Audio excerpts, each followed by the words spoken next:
ततो युद्धपरिश्रान्तम् समरे चिन्तया स्थितम्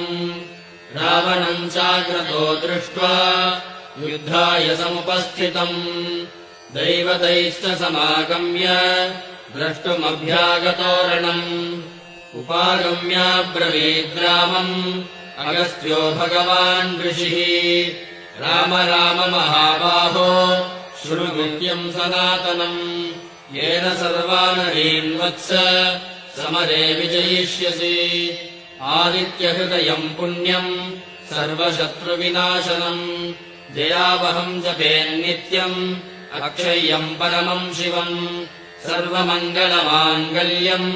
सर्वपापप्रणाशनम् चिन्ताशोकप्रशमनम् आयुर्वर्धनमुत्तमम् रश्मिमन्तम् समुद्यन्तम् देवा